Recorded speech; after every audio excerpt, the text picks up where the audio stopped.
Hello, good morning. Welcome again. Today, 14th of October, we will continue now physics. We will switch to physics. In the physics, we have last one chapter is left there, that is calorimetry, chapter number 11. After that, we have a small section on the modern physics. If you look at the new reduced syllabus, in the new reduced syllabus you have this calorimetry, okay, the heat and its unit. This is very important. Then we have got the specific heat capacity. You have got some numericals, some simple numericals there. Specific heat capacity is very important, and specific heat capacity and the heat capacity itself. Then we have got the latent heat. So I'm going to discuss today heat. We all know that heat is a form of energy which flows from a hotter body to a colder body when they are kept in contact. Suppose two bodies are there and there is a difference of temperature maintained between the two bodies, and the heat always flows from the higher body to the lower. Okay, that means from the higher temperature to the lower temperature. Now, so if you see that, the important point here is the unit. Look at this, the SI unit of heat. We all know that the SI unit of heat is what you call joule. But here we are going to discuss the common unit of the heat, which is the calorie. Okay, if you look at the common unit of the heat, that is calorie, when you suppose when you take 1 gram of water, suppose 1 gram of water is taken here. Let us take one utensil or a vessel, and inside this we take 1 gram of water. 1 gram of water is taken, and let us say it is the heat is supplied to raise the temperature of this water. So the heat energy is there. So you will supply the heat energy, and what we find is the temperature of the 1 gram of water raises by 1 degree Celsius. Suppose the temperature raises by 1 degree Celsius. Then whatever heat quantity, whatever the quantity of heat that you have supplied, that quantity of heat is termed as the calorie. So basically, in the textbook, if you look at your textbook, it is given in page number 261. Okay, it is given in page number 261 that 1 calorie is the quantity of heat energy required to raise the temperature of 1 gram of water through 1 degree Celsius. And we also know that the SI unit of heat. Okay, so you have got this unit of heat. The SI unit is joule, which is given by capital J, and you have got the other common unit, which is calorie. It is given by CAL. Now there is a relation between this calorie and the joule. It is all given in textbook. 1 calorie is equals to 4.2 joule. 1 calorie is equals to 4.2 joule. So this relation will be used when we solve some numericals. Okay, so the definition you have to write down from the textbook. Okay, and it is given there. It's quite simple. So now we go to the next topic, that is in the textbook we have got page number 262. There you will find the concept of temperature. No need to explain this much. Temperature is the thermal state of a body, which basically tells the hotness, the degree of hotness or the degree of coldness of the body. And we know the temperature, there are 3 units of temperature: degree Celsius, degree Fahrenheit, and Kelvin. Okay, so these are basically some simple concepts are there, so we are not going to do in detail because we will mostly focus on the important topic here in this chapter, that is heat capacity. This is very important, heat capacity. So what is the meaning of heat capacity? Heat capacity is basically the amount of heat. We have just explained the calorie. So it is basically same, the calorie. Heat capacity of a body is the amount of heat energy required to raise its temperature by 1 degree Celsius or 1 Kelvin.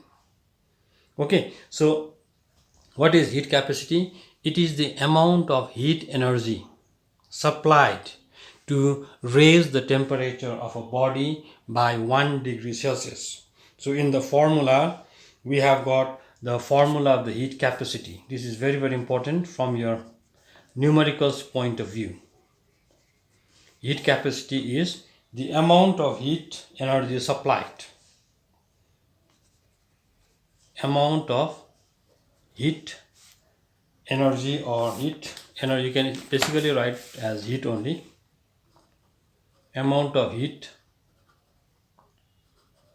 supplied divided by the rise in temperature. So the symbol for the heat capacity, okay, the symbol for the heat capacity is given as C, or we can write it as C, heat capacity. Amount of heat is given as Q, the rise in temperature is given as delta T. Alright, so amount of heat supplied is given as Q, and the rise in temperature is given as what you call delta T. So this is the formula that you have to keep in mind. Understood? Now we have got the units of heat capacity. Okay, the units of, see, this is the heat capacity. In the textbook, I think it is given in the symbol C dash. You can write it as C dash, heat capacity. The units of heat capacity. If you look at the units of heat capacity, so let us write down the units of heat capacity. This is very, very simple. This formula is quite important from an exam's point of view. So write down the SI unit of the heat capacity is, if you look at the heat, it is joule per, the temperature is given as Kelvin, or we can also write as joule per Kelvin, or sometimes it is also referred as joule per degree Celsius. Here we will take the what you call unit as, for the temperature Kelvin and the degree Celsius will be considered as the same unit. Then we also have the other units. Okay, see, other unit is, in place of joule we can write down the calories, so it can become calorie per Kelvin, or you can also write down calorie per degree Celsius. Then you have other bigger units as well. Okay, so in the bigger units you have got you can write in place of calorie, that means you can use the kilocalories. Okay, kilocalories, or you can also write down more bigger than that, that is mega, etc, etc. So that values, basically it is used for solving the numerical. So heat capacity is the term that is very, very important in this chapter. It is quite easy to understand. So suppose you want to raise the temperature of any substance by 1 degree Celsius or by 1 Kelvin.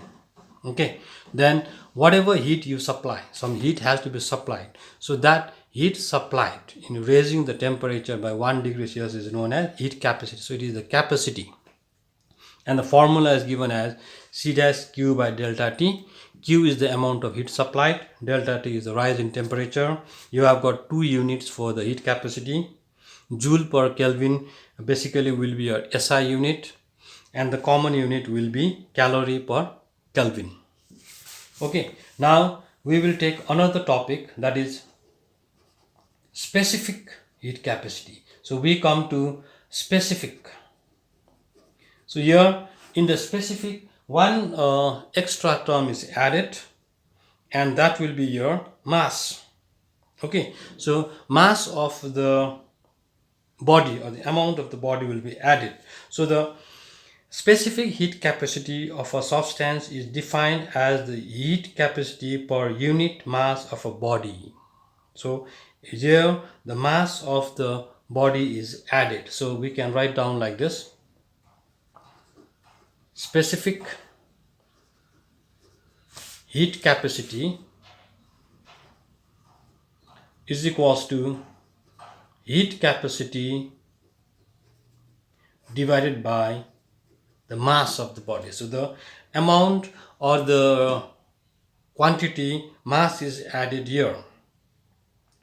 Okay, and it will be, since the heat is a specific heat capacity is the characteristics of the substance, so there is a mass coming into play, therefore the specific heat capacity will be different for the different substances or the different bodies. So from your specific heat capacity, the symbol that we can use is as C. Heat capacity we can use as C dash, and the mass we can use as M. Okay, so we can write down here C as the only heat capacity. Okay, small c is the specific heat capacity, and mass M is the mass.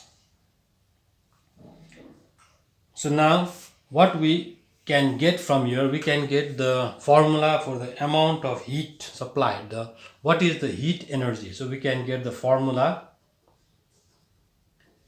for the heat energy. So let us find the formula for the heat energy. It is quite simple. We have just learned the formula for the heat capacity, which is Q by delta T. So you substitute here like this. Okay, so now you cross product this, so therefore the heat will be C into M into delta T, or we can write down as MC delta T. So this will be the formula for the heat capacity. This is quite important, where M is the mass of the body. So if you see that the quantity of the heat energy absorbed by the body, suppose you take a body A, all right, any body A, and the heat is supplied to the body. Now what does this heat do? It will increase the temperature of the body. So the quantity of the heat energy absorbed to increase the temperature of a body, it depends upon the three factors. So we can say from the formula itself, what are the three factors it depends on.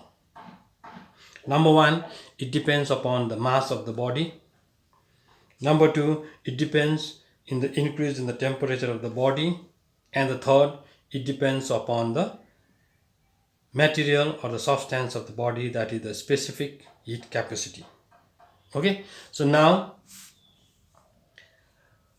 let us find the unit of a specific heat capacity. Unit of specific heat capacity.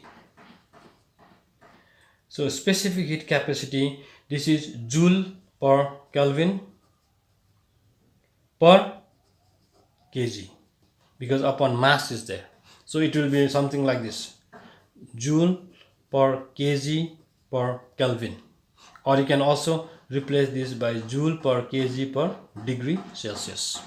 So in place of joule, you can also replace it by what you call, you can replace it by calories. Okay, so now in the textbook, if you turn to page number 263, there is a table there which gives you the difference between the heat and the temperature. There are 6 differences. You have to find out, write down any 3 differences. Then there is also in page number 264 the differences between heat capacity and the specific heat capacity.